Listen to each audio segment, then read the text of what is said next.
নমস্কার, আপনারা শুনছেন বেঙ্গলি ক্লাসিক স্টোরি চ্যানেল মৌমিতার সাথে।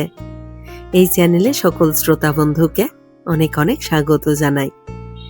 আজ আপনাদের পড়ে শোনাব বিখ্যাত সাহিত্যিক শ্রীমতী আশাপূর্ণা দেবীর লেখা একটি খুব চমৎকার ছোট গল্প। গল্পের নাম আফিং। গল্প শুরুর আগে আমার পুরনো কথাগুলি আরও একবার খুব সংক্ষেপে বলে নিচ্ছি। এই চ্যানেলে যারা আমার গল্প পাঠটি শুনছেন তাদের কাছে অনুরোধ, যদি আমার পাঠ এবং পরিবেশনা আপনাদের ভালো লাগে, যদি গল্পটি ভালো লাগে, একটি লাইক করবেন এবং গল্পটিকে আপনাদের প্রিয়জনের মধ্যে শেয়ার করে দেবেন।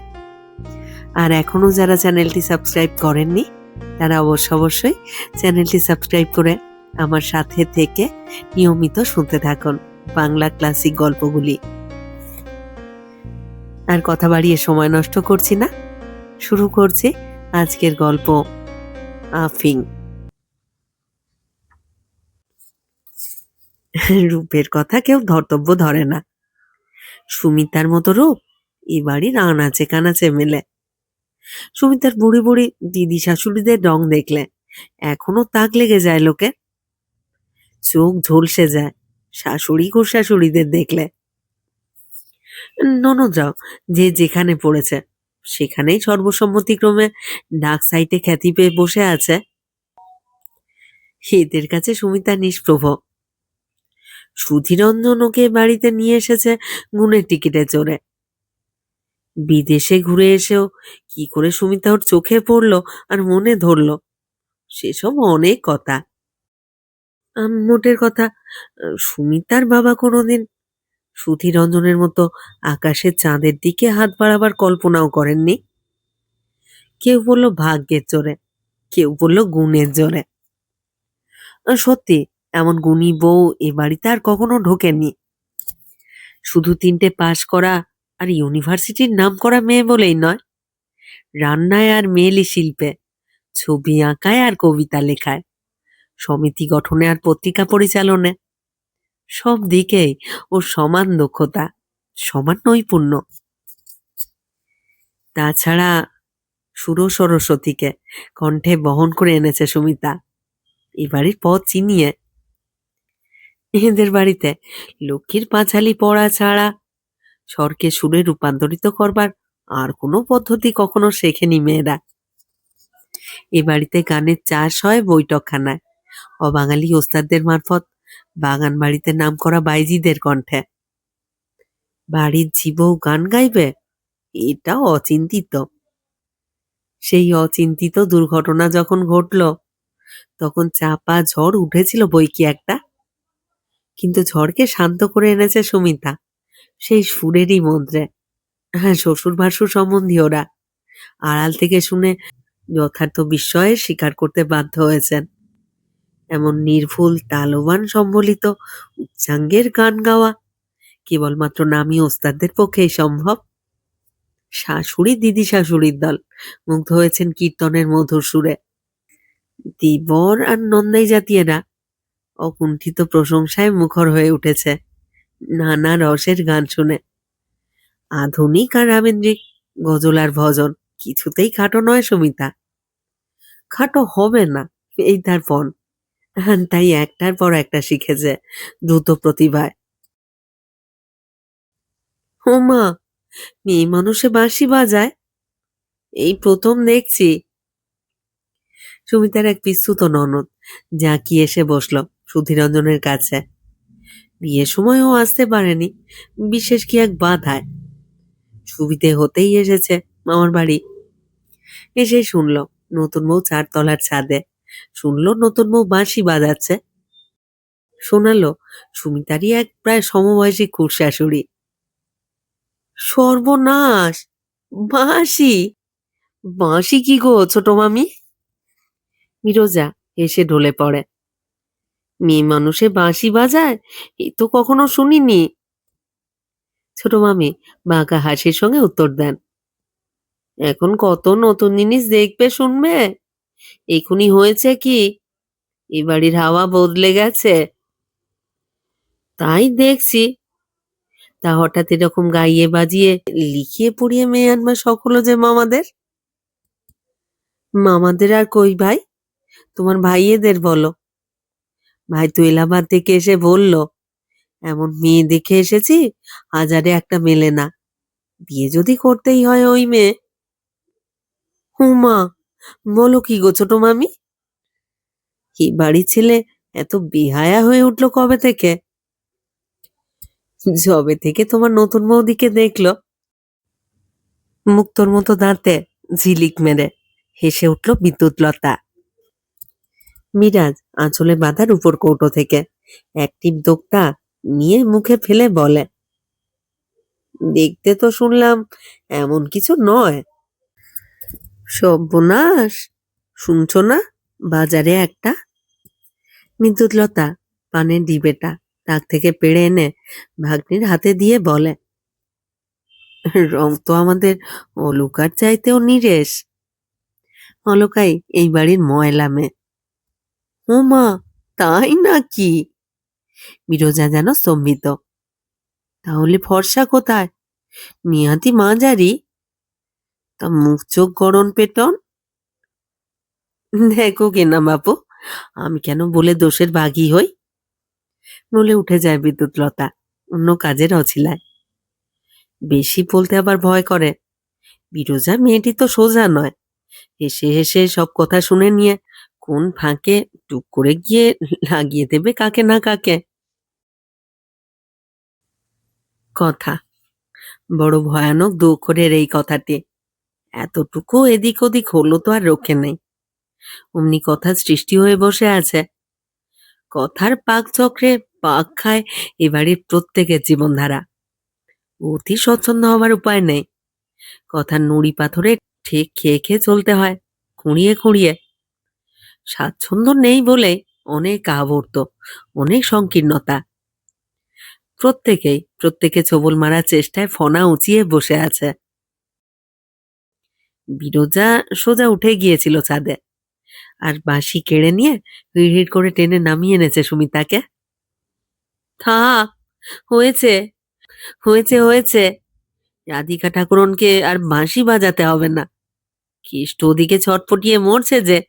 চলো চলো। সুমিতার নাম শুনেছে, দেখেনি, বিনা প্রতিবাদে চলল। শ্বশুরবাড়ি এসে এতদিনে এই শিক্ষাটি হয়েছে ওর। কথা যত কম কওয়া যায় ততই ভালো। নিচে এসে সুমিতাকে একটা চেয়ারে বসিয়ে খাটের উপরে জাঁকিয়ে বসলো বিরোজা, সুধীরঞ্জনের কাছেই। বাঁশি সম্বন্ধে তীক্ষ্ণ ওই মন্তব্যটি করে এসে গড়িয়ে পড়ল প্রায় সুধীর গায়ের উপরে। সুমিতার মনে হলো, কি বাচাল। যাই বলো সুধীদা, বউ কিন্তু রূপে তোমার কাছে লাগে না, পাশে দাঁড়াতেই পারে না। হঠাৎ চকিত হয়ে তাকালো সুমিতা।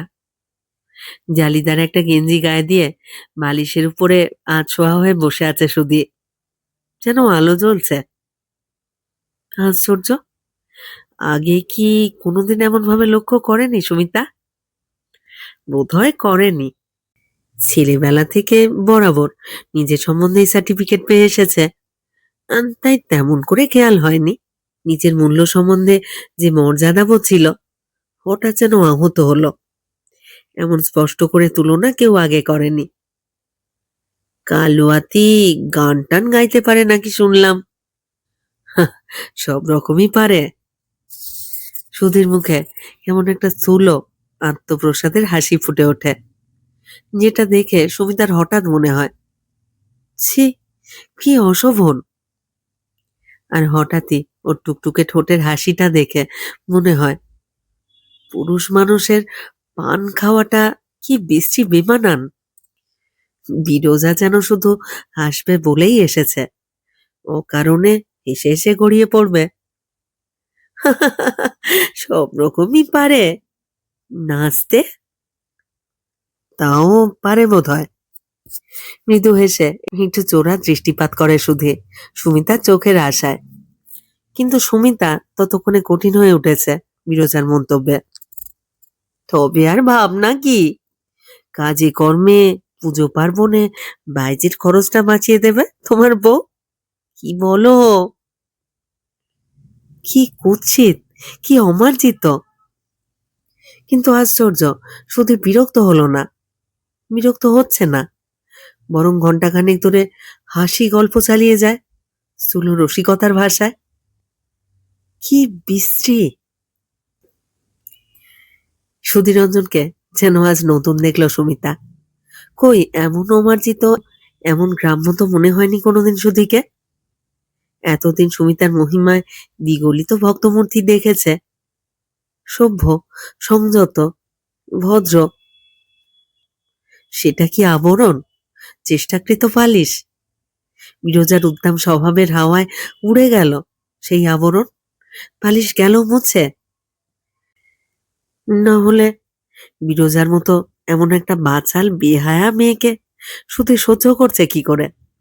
শুধু সহ্যই নয়, বরং যেন বেশ উপভোগই করছে ওর বিশ্রী বাজে মার্কা ঠাট্টাই আর কিগুলো।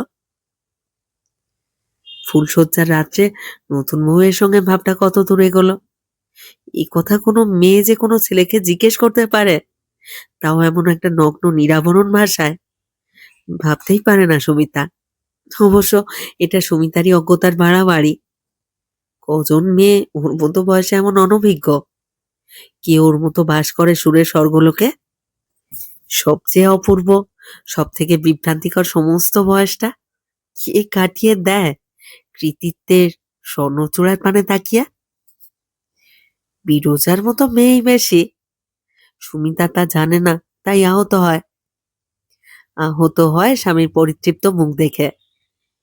সুমিতা কি বিরজাকে ঈর্ষা করছে, নাকি বিরজার অসংযত চাপল্য নিতান্তই ওর চক্ষুর পীড়াদায়ক বলে এই বিরক্তি? অনেকক্ষণ অনেক বক বক করে অবশেষে বিরজা উঠল। যাবার সময় দোক্তার কৌটো খুলে একটি হাতে নিয়ে টানা চোখ টেনে বলে, পারলাম না বাবা, তোমার বউকে এক ফোঁটা হাসাতে পারলাম না। এমন গোমড়ামুখী বউ নিয়ে কি করে যে ঘর করো সুধীদা, তোমার দুঃখে আমার প্রাণটা ফেটে যাচ্ছে গো। আহা, মুখ দেখো, যেন মনে হচ্ছে এই মাত্র পাপ পৃথিবীতে ভূমিষ্ঠ হলো। তা বলি, বউ তোমার ভাত ডাল খায় তো সুধীদা, নাকি স্বর্গের সুধা খেয়ে থাকে? কি জানি। সুধী হেসে ওঠে। মেয়েদের আহারশালায় যে এই শালাদের প্রবেশ নিষেধ। বাড়া ভাত বেড়ালে ডিঙোতে পারে না, এই তো প্রবাদ মেয়েদের সম্বন্ধে। ছি ছি ছি! সুমিতার সমস্ত মন ছিছি করে ওঠে। এমন অসংযত ভাষা ওর স্বামীর, এমন অরুচিকর পরিহাসের ভঙ্গি। জীবনটাকে কি সুমিতা জলাঞ্জলি দিয়েই ফেলল নিতান্ত অসাবধানে? জ্যোৎস্নার আলোয় ছাদে বসে বাঁশি বাজাচ্ছিল। বিরাজ এসে যেন ওকে সেই উঁচু ছাদ থেকে টেনে এনে ধুলোয় আছাড় মেরেছে। সুরের স্বপ্নটাই শুধু ভেঙে যায়নি, ভেঙেছে বাঁশি, ভেঙেছে সুমিতার স্বর্গ। মিরাজ উঠে যায়, কিন্তু সুমিতা তেমন সহজে উঠে আসতে পারে না বিছানায়। দেহ মন সংকুচিত হয়ে থাকে একটা বিমূঢ় বিদ্বেষে।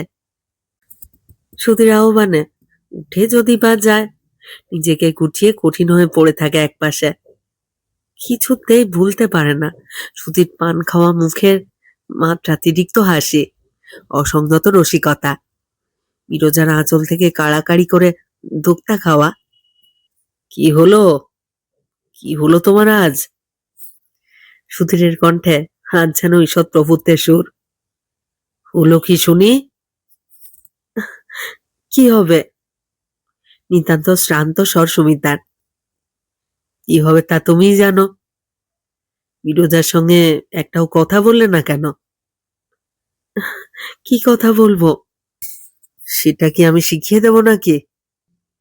একটু ভদ্রতা শেখনি এতখানি বয়সে? কি উত্তর দেবে সুমিতা, চোখ ছাপিয়ে যার জল উপচে পড়ছে? কাল সকালে ওর কাছে ক্ষমা চেয়ে কথা কইবে, বুঝেছ? মানে, তোমরা সবাই কথা কইলে হয় না? সুমিতার স্বর আরো ক্লান্ত। না, হয় না। তুমি দু চারটে পাশ করেছো বলেই নিজেকে ওর চাইতে মস্ত বড় ভেবো না, বুঝলে? ওদের যা টাকা, একলাও আমাদের সকলকে কিনতে পারে, তা কি জানো? জানলাম বলে পাশ ফিরে শোয় সুমিতা। সুধীর সমস্ত দৈনই যদি হঠাৎ এমন রূঢ়ভাবে ধরা পড়ে যায়, কি করবে সুমিতা? নিজেকে কঠিন করে সরিয়ে নেওয়া ছাড়া। সত্যি তো, সত্যি তো আর নিজের ফুলের খেসারত দিতে দেওয়ালে মাথা ঠুকতে পারে না। পারে না লোক হাসিয়ে ঘর ছেড়ে ছুটে পালাতে। একা বিরজা সকলকে কিনবার ক্ষমতা রাখলেও অহংকারী নয় বলতেই হবে। নিজেই সে যেচে পড়ে আবার আলাপ করতে আসে সুমিতার সঙ্গে, অথচ ঠিক আলাপ করবার সদিচ্ছাই কি সবটা? কারণে অকারণে সুমিতাকে খাটো করবার ইচ্ছেটাও ধরা পড়ছে নাকি? কিন্তু কেন? কেন বিরজা অমন অমায়িক মুখে সুমিতার বাপের মাইনের টাকার অঙ্কটা শুনতে চায়? শুনতে চায় চাকর বাকর কটা ছিল ওদের? সুমিতার মা নিজের হাতে রান্না করেন শুনে কেন অত সকরুণ সহানুভূতি জানাতে আসে? সুমিতা তো ওর দিকে ঘেঁষতেই চায় না। অনভিজ্ঞ সুমিতা জানে না, চায় না বলে এই আক্রোশ বিরজার। তাছাড়া ভাড়ার ঘরে বসে কিশমিশ বাজতে বাজতে এ কি অদ্ভুত কথা শুনলো সুমিতা! এ কোন ভাষা? সুমিতার আজন্মের পরিচিত বাংলা ভাষা। ভাড়ারের পাশের বাসনের ঘরটায় দাঁড়িয়ে কি বলা বলি করছে বিধবা পরননদ সুবর্ণ মেজখুড়ির সঙ্গে। দেখেছ মেজখুড়ি, বিরজা লক্ষ্মীচারী রকম এখনো সুধীর সঙ্গে ঢলাঢলি করে মরছেন। আগে যা করেছিস করেছিস, এখন তোর বিয়ে থা হয়েছে, সং পাগল যাই হোক, দুটো চারটে পাশ করা বউ হয়েছে একটা, তা এখন আবার ওর সঙ্গে অত মাখামাখি কিসের? আর বলিস নে, আর বলিস নে মা, মেজখুড়ি বলেন। দেখে দেখে যেন গা জ্বলে যাচ্ছে, কবে যে আপদ বিদে হবে। লেখাপড়া শিখলে কি হবে, নতুন বৌমাটিও তো আমাদের তেমনি বোকা গো। না মেজখুড়ি, সুধীর কথাও বলি, বিধবা দিদি বিরক্ত ভঙ্গিতে বলেন। নিজে পছন্দ করে বিয়ে করে আনলি, দেখতে দেখতে তো মূর্ছ যাচ্ছিস, তার মাঝখান থেকে আবার এদিক ওদিক মন কেন? তুই আর হাসাস নি বিমলা, মেজখুড়ি শ্লেষ মাখানো হাসের সঙ্গে বলেন। পুরুষ মানুষকে আবার বিশ্বাস, তাও আবার এ বাড়ির পুরুষ। বিরজা সর্বনাশীও যে তেমনি, বিমলা তিক্ত স্বরে বলে। বয়স তো কম হলো না বলো, এখনো ঢলা নেপোনা গেল না, বউটার সামনে কি আদিক্ষেতা না করছে। ও বেচারা নেহাত বোকাশোকা ভালো মানুষ, তাই রক্ষে। এইসব কোন ভাষা? সুমিতা কি বেঁচে আছে? আছে, পৃথিবীর মাটিতে ভর করে আছে বই কি, না হলে এখনো বসে বসে নিখুঁত করে কিশমিশ ভাজছে কি করে? কিন্তু কে করছে কাজটা? সত্যি কি সুমিতা, নাকি সুমিতার প্রেতাত্মা? মুখ দেখে তাই মনে হচ্ছে যে। তবু তারপরে ক্ষণ পরে দাসীর কাছে করতে হলো অসহায় আত্মসমর্পণ। বাদাম বাটা, মসুর ডাল বাটা আর কাঁচা হলুদ নিয়ে যে অপেক্ষা করছিল এতক্ষণ। বাড়ির রীতি, রূপচর্চা এই পরিবারের বউদের প্রধান কর্তব্য। সুমিতার তো আরো বেশি করেই করা উচিত, রঙের ঘাটতি যাতে সহনীয় হয়ে আসে প্রসাধনের জৌলুসে। তারপর আর পর্ব, সেও একটা বিরাট ব্যাপার।